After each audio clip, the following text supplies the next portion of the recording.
Hi friends, బాగున్నారా అందరూ? Manas TV 19 చూస్తున్న వారందరికీ పేరు పేరున ధన్యవాదములు. Manas TV 19 YouTube channel. మా ఛానల్ ఈ వీడియోస్ చూసిన వాళ్ళందరూ కూడా లైక్ చేయండి, సబ్స్క్రైబ్ చేయండి, షేర్ చేయండి. మన వీడియోస్ అనేది అందరికీ అందుతాయి అన్నమాట. షేర్ చేసినట్లయితే, సబ్స్క్రైబ్ చేసినట్లయితే మనం చేసిన ప్రతి వీడియో కూడా మీకు అందరికీ వస్తుంది, నోటిఫికేషన్ రూపంలో రావడం జరుగుతుంది. ఇప్పుడు మనం చూస్తున్న ప్లేస్ అయితే నెల్లూరు జిల్లా పొదలకూరు మండలం మొగల్లూరు గ్రామ పరిధిలోని సిద్ధేశ్వర స్వామి ఆలయం. సిద్ధేశ్వర స్వామి అంటే మహాశివుడు, స్వయంభులింగం. ఇక్కడ చూస్తున్నారు కదా కొండ, ఆ కొండ పైన చిన్న టెంపుల్ ఉంటుంది. ఈ టెంపుల్ వచ్చి అతి పురాతనమైనది. చాలామందికి తెలియదు కూడా ఇక్కడ ఇంత పురాతనమైన టెంపుల్, ఒక గుడి ఉంది, దేవాలయం ఉంది అనేది కూడా. దారి చూడండి ఎలా ఉందో, ఇలా ఉంటుంది దారి అంతా. చూస్తున్నారు కదా, ఇంత వాన పడడం వల్ల కొండ మీద నుంచి రాళ్ళు జారి ఇట్లా మొత్తం బాగా ఉత్త కాళ్ళ మీద నడుస్తుంటే గుచ్చుకుపోతున్నాయి అన్నమాట, దిగబడిపోతున్నాయి. కష్టంగా ఉంది. మీరు కూడా ఎవరన్నా రావచ్చు. అయితే భక్తులు ఎక్కువైతే ఉండరు, కార్తీక మాసంలో ఉంటారంట. కానీ మనకైతే మీడియా టైంలో అయితే పూజారి ఉదయం కానీ సాయంకాలం కానీ వస్తారు, కానీ మిగతా టైంలో ఎవరు ఉండరు. దట్టమైన కొంచెం అడవి ప్రాంతంలో ఉంటుంది. కొంచెం పక్కకి వెళ్తే అడవులు, ఈ నిమ్మ తోటలు అవి ఉంటాయి అన్నమాట. నేచర్ అయితే బాగుంటుంది. ప్రకృతిని ఆస్వాదించే వాళ్ళకైతే చాలా బాగుంటుంది, చాలా ఎంజాయ్ చేస్తారు. వెళ్ళే దారి చూడండి ఎలా ఉందో, తమ రాళ్లతో నిండిపోయింది. తమ ముళ్ళు కూడా ఉన్నాయి, రేగి ముళ్ళు అవన్నీ కూడా. ఇక్కడైతే మేము వెళ్ళినప్పుడు వాటర్ తీసుకెళ్ళలేదు, చాలా ఇబ్బంది పడ్డాము. ఇక్కడ దగ్గరలో అయితే 5 కిలోమీటర్ల దూరంలో షాపులు అయితే లేవు. వాటర్ అయితే దొరకదు మనకి, వాటర్ తీసుకోపోవాలి మనం. ఎవరైనా వెళ్ళేటప్పుడు అయితే మర్చిపోకుండా వాటర్ క్యారీ చేయండి. చూడండి, మనం కొంచెం దూరం ఎక్కేటప్పటికి మెట్లు ఇంకా రాలేదు, కానీ హైట్లో వచ్చేసాం, గుట్ట మీదకి వచ్చేసాం అన్నమాట. చూడండి, నేచర్ అయితే చాలా బాగుంటుంది, చాలా ప్రశాంతంగా కూడా ఉంటుంది. మెట్లు చూడండి, మెట్లు అయితే చాలా కొంచెం హైట్ ఉన్నాయి, ఎక్కడం కొంచెం కష్టంగా ఉంటుంది. కానీ ఎక్కువ మెట్లు అయితే లేవు, ఒక 250 దాకా ఉండొచ్చు, 200 దాకా ఉండొచ్చు. కొన్ని మెట్లు కొంత దూరం నడకదారి అట్లా ఉంటుంది. అంటే పైకి అయితే నీళ్లు, కింద మోటార్ ఉంటుంది, పైకి కావాలి కాబట్టి నీళ్లు పైప్ పెట్టినారు. కింద అఖండ జ్యోతి ఉంటుంది. 4 సంవత్సరాల నుంచి అఖండంగా వెలిగియాలి యుగాంతం దాకా అనేసి వాళ్ళు వెలిగించారంట గ్రామస్తులు. ఇప్పటికీ వెలుగుతూనే ఉంటుంది. కొండ కింద విఘ్నేశ్వరుడు కొలువు తీరి ఉంటాడు. చూడండి, మేము ఎన్నో రోజుల నుంచి వీడియో తీద్దామనుకుని కూడా ఈరోజు అనుగ్రహం కలిగింది, శివయ్య అనుగ్రహం. అందుకని రావాల్సి వచ్చింది. ఆయన అనుగ్రహం ఉంటేనే కదా ఏదైనా చేయగలం. ఆయన రమ్మని పిలవంది ఎవరూ ఏమీ చేయలేము, రాలేము. ఏదైనా ఆయన కావాలి రండిని పిలవాల్సిందే. మాకు ఎప్పటి నుంచో కూడా ఈ కోరిక ఉంది, ఈ వీడియోని చూపించాలి అనేసి. ఎందుకంటే చాలామందికి తెలియదు అనమాట, ఇంత పురాతనమైన 2000 సంవత్సరాల పూర్వం ఈ టెంపుల్ ఎలా ఉంటుందంటే చూపిస్తాను ఇప్పుడు మీకు. ఇక్కడ గుహ కాదు, సొరంగంలో ఉంటుంది. అది సొరంగం అంట. మేము ఇంకా గుహ అనుకున్నాము. గుహలో టెంపుల్స్ ఉండడం సహజం, చూస్తుంటాం మనం, గుహలో విగ్రహాలను ఉండడం. కానీ ఇది సొరంగం అంట. విగ్రహాలు, స్వామి విగ్రహం వెనక ఈ గుప్త నిధులు ఉన్నాయనేసి దొంగలు వచ్చేసి తవ్వి సొరంగాలు, గుంటలు కూడా చేశారంట. అది మనకి వెనక వెళ్ళడానికి కుదరలేదు, గబ్బిలాలు ఎక్కువ ఉండడం, చీకటి ఎక్కువ ఉండడం వల్ల వెళ్ళడానికి అవ్వలేదు. ఈసారి వెళ్ళే ప్రయత్నం చేద్దాము. చూడండి, విఘ్నేశ్వరుడు, సుబ్రహ్మణ్య స్వామి స్టార్టింగ్లోనే ఉంటారు, ప్రారంభంలోనే గుడి వెలుపల, స్టార్టింగ్ గర్భగుడికి ముందు నందీశ్వరుడు ఉంటాడు. చూడండి, నందీశ్వరుని కూడా చూడండి. సుబ్రహ్మణ్య స్వామి పుట్ట కూడా ఉంటుంది. నందీశ్వరుని చూస్తున్నారు కదా, నందీశ్వరుడు చూడండి. గర్భగుడి, అమ్మవారు, స్వయంభులింగం, 2 శివలింగాలు ఉంటాయండి ఇక్కడ. ఒకటి బ్రహ్మసూత్రం ఉంటుంది, ఇంకోటి మామూలుగా ఉంటుంది. పురాతనమైనది ఈ రెండిట్లో ఒకటి ఉండాలి. ఒకటి గ్రామస్తులు ప్రతిష్ఠించిందంటారు. అది సరే మనకి చెప్పేవాళ్ళు కరెక్ట్గా లేరనమాట. ఇక్కడ దొరకలేదు మనకి. అందులో ఒక అతను చెప్పాడు మనకి. అది కూడా వింటారు చూసి గ్రామస్తులది. మీకు పెడతాం చూడండి. బ్రహ్మసూత్ర శివలింగం చూడండి. వానకి నీళ్లు కారి పైనుంచి దారలా కారుతుంది. స్వామికి పూజ అనమాట. మేమే చేయాల్సి వచ్చింది. వచ్చినాం కదా అనేసి తిరిగి అట్లా నందీశ్వరుడు చూడండి. వర్షం వస్తుంది ఆ రోజు అంతా, ముందు రోజు కూడా. ఎక్కడ కూడా మనకి ప్లేస్ లేదంతా నీళ్ళు తడిగా ఉంది.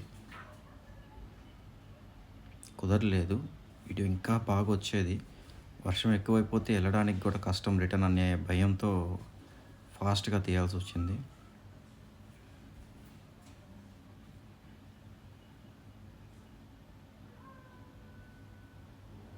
చూడండి.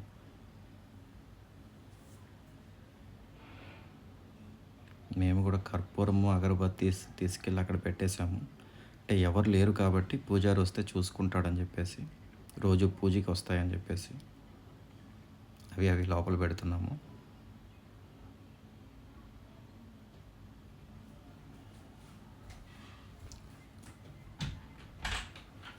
చూడండి, చాలా అద్భుతంగా ఉంటుంది. చాలా బాగుంటుంది, ప్రశాంతంగా ఉంటుంది. పక్షుల కిలకిల రావాలతో చాలా చాలా బాగుంటుంది. బయటకు వచ్చి చూస్తే చూడండి, చివరి దాకా కొండ చివర అమ్మవారు ఉంటారు. వెనక అమ్మవారు ఉంటారు స్వామివారికి. స్వామివారి వెనక అమ్మవారు ఉండడం ఇక్కడ విశేషం. అలా ఎందుకున్నారో మనకు తెలియదు. స్థల పురాణం కరెక్ట్గా మనకు చెప్పేవాళ్ళు లేరు. పురాతనమైన ఆలయం కాబట్టి, జనసంచారంలో లేదు కాబట్టి మనకు క్లారిటీ లేదు, రావడం లేదు. అప్పటికి ఒక అతను చెప్పారు, తెలిసిన అతను. ఇప్పుడు గుడికి ధూప నైవేద్యాలు ఆయనే చేస్తున్నారంట. చూడండి, చెట్టు చాలా బాగుంటుంది. పెద్ద చెట్టు అన్నమాట ఇది. నేచర్ అయితే పక్షులు, కోయలు, పిచ్చుకలు వీటితోటి చాలా బాగా నిండిపోయి ఉంటుందన్నమాట. కొండలు ఆహ్లాదకరంగా ఉంటుంది. ప్రశాంతమైన వాతావరణం. సిటీకి చాలా దూరంగా గందరగోళం, ఉరుకులు పరుగుల జీవితానికి కొంచెం రిలీఫ్, పక్కకు వచ్చేసినట్టు ఉంటుందన్నమాట. ఇక్కడికి వచ్చామంటే మనసు చాలా ప్రశాంతంగా మారిపోతుంది.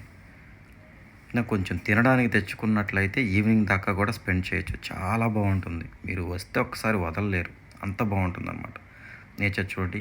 కింద నిమ్మ తోట ఉంది చూడండి, మీకు ఎంత చిన్నగా కనిపిస్తుంది. అక్కడ అంతా లైన్గా చెట్లు చూడండి, ఎక్కడో చీమల్లాగా కనిపిస్తున్నాయి కదా. చూడండి, ఆకాశం అంతా మేఘావృతమై ఉంది. అంతా వాన పడుతుందని చెప్పాను కదా, అంతా అట్లా అయిపోయిందనమాట. వాన వస్తుంది, తగ్గుతుంది. ఇంతకుముందు 2 రోజుల నుంచి కూడా వాన పడడం వల్ల బాగా చెట్లు బాగా చిగురిచ్చున్నాయి. ఒక వారం నుంచి పడుతుంది అనమాట. ఇట్లా ఉంది నీట్గా. చాలా ప్రశాంతంగా ఉంటుందండి. ఏ హడావుడి లేకుండా ఇక్కడ కైలాసంలో ఉన్నట్టుగా అనమాట. చాలా ప్రశాంతంగా. నిజమైన ఇంత టెన్షన్స్ ఉన్నాయి, ఇక్కడికి వచ్చేసామంటే అన్నీ మర్చిపోయి దేవుడి మాయలో పడిపోతాం. దేవుడు బ్రహ్మ అంత దేవుళ్ళకి వెళ్ళిపోతాం, భక్తిలోకి వెళ్ళిపోతాం, మునిగిపోతాం అన్నమాట. అంత బాగుంటుంది. చూడండి, అంత మేఘావృతమై ఉంది. చాలా బాగుంది. అసలు మనకి ఒక ఫీల్ కలుగుతుందండి. దిగుతున్నాము, అంతవరకే చూపించగలిగాము. వర్షం, ప్రతికూల పరిస్థితులు మాకు అంతమించి రాలేదు. అంటే గబ్బిలాలు ఉన్నాయన్నమాట ఆ సొరంగం అంతా కూడా. ఆ సొరంగంలో నుంచి ప్రముఖ పుణ్యక్షేత్రాలకు వెళ్ళే దారి ఉందంట. ఇక్కడ నుంచి పెంచులకోన కానీ ఇంకా బయటకి కొన్ని ఊర్లకు వెళ్ళే దారులు ఉన్నాయంట. సొరంగంలో వెలిసిన స్వయంభూ శివలింగం ఇది. దిగేసాం చూడండి. మనం అఖండ జ్యోతిని చూద్దాం ఇప్పుడు. అఖండ జ్యోతి దగ్గరికి వెళ్తున్నాం చూడండి. నడవడం అయితే చాలా కష్టంగా ఉంది. కెమెరా క్యారీ చేయడం కూడా కొంచెం కష్టమే ఇక్కడ. అంటే అప్ అండ్ డౌన్ నేల అనమాట. మేమే పడిపోయేటట్టున్నాము. అందులో చెప్పులు లేకుండా నడవడము, ముళ్ళు గుచ్చేస్తుంది అనమాట మొత్తం కాలు పెడితే. చాలా అంటే నేచర్ ప్రేమికులకు మాత్రం చాలా ఆస్వాదగ్గ విషయం. భక్తితో రావాలి. భక్తికి ఉన్నా కానీ శివయ్య అనుగ్రహం కూడా మనకు లభిస్తుంది. చూడండి అఖండ జ్యోతిని దర్శించుకోండి అందరూ. చూడండి ఒకసారి లోపల విజువల్స్ చూస్తే పుట్ట చూడండి.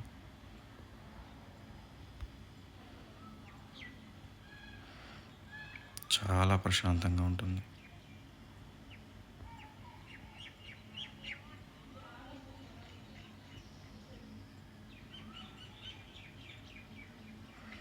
చూస్తున్నారు కదా, చెట్లు చూడండి, పెద్ద చెట్లు బాగా. కొండ పైన కూడా మెట్లు ఉంటాయి అన్నమాట. టెంపుల్ దగ్గర నుంచి ఇంకా పైకి ఉంటాయి మెట్లు. అది ఏంటంటే టెంపుల్ బ్యాక్ సైడ్కి వెళ్తుంది అనమాట. టెంపుల్ బ్యాక్ సైడ్కి మెట్లు వెళ్తాయి. ఇప్పుడు మనం అక్కడికి వెళ్ళే ధైర్యం కూడా చేయలేదు. గబ్బిలాలు ఎక్కువ ఉన్నాయి. మనం ఏమైనా కదిలిచ్చినా లైట్ వేసినా కానీ గబ్బిలాలు మనకి ఎదురు అటాక్ పైకి వచ్చేసి ఉంది కాబట్టి మనం వెళ్ళలేకపోయామన్నమాట. చూడండి అంతా కూడా నేచర్. ఒక గుడి నేచరు ఇంత కలగలిపి చాలా ప్రశాంతమైన దాంట్లో మంచిగా మనకి ఎటువంటి ఎంత స్ట్రెస్ ఉన్నా కానీ ఇక్కడికి వచ్చేటప్పటికే దేవుడి మీద భక్తి వచ్చేస్తుంది. ఆయనే రప్పిస్తాడనమాట మనకు భక్తి. అలా ఏరే ధ్యాస అయితే ఉండదు మనకి. చాలా ప్రశాంతంగా ఏరే ధ్యాస రాకుండా చాలా బాగుంటుంది. చూడండి చాలా ప్రశాంతంగా ఉంటుంది. ఎక్కువ కట్ చేయలేదు వీడియో, కొన్ని లెంత్ ఎక్కువ ఉన్నట్టుంది, కానీ ఒరిజినల్గా అట్లాగే ఉండాలని చెప్పినట్టు మేము అలాగే తీసామన్నమాట. కొంచెం షేక్స్ వచ్చున్నాయి, గమనించండి. ఇది నెక్స్ట్ వీడియోలో ఇవన్నీ కాకుండా అంటే ఒరిజినాలిటీ మిస్ అవ్వకుండా ఆ వీడియోస్ అలాగే పెట్టామన్నమాట. చూడండి ఒకసారి, చాలా బాగుంటుంది నేచర్ అంతా. నీళ్ళంతా వచ్చున్నాయి. ఇంకా బయలుదేరేసాము.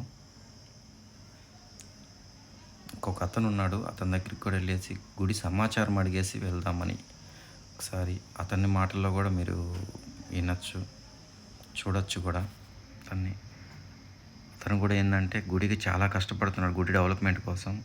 అతనికి కొంచెం సహాయం చేస్తే ఏదన్నా నూనె కానీ ఇంకేదన్నా ఇంకా బాగా చేయగలను అని చెప్పేసి అతని మీద అఖండ జ్యోతి ఆధారపడి ఉంది. రోజు వెళ్ళి అఖండ జ్యోతి వెలిగిస్తుంటారనమాట. అతని మాటల్లోనే విందాం ఏం చెప్తున్నారో వినండి. ఆకాశ జ్యోతి వెలిగించడం జరుగుతుంది నెలంతా. కార్తీక మాసం కంప్లీట్ ఎవరైనా నెయ్యి నువ్వుల నూనె ఎప్పుడైనా ఇవ్వాలంటే మేము చెప్పిన అడ్రస్కి, నేను చెప్పిన ఫోన్ నెంబర్కి ఫోన్ చేసినా మేము కలెక్ట్ చేసుకోగలము. మీరు దయచేసి మీకు ఆ ఆలోచన ఉంటే మీరు మమ్మల్ని మీ పని వాళ్ళుగా మమ్మల్ని వాడుకోవచ్చు.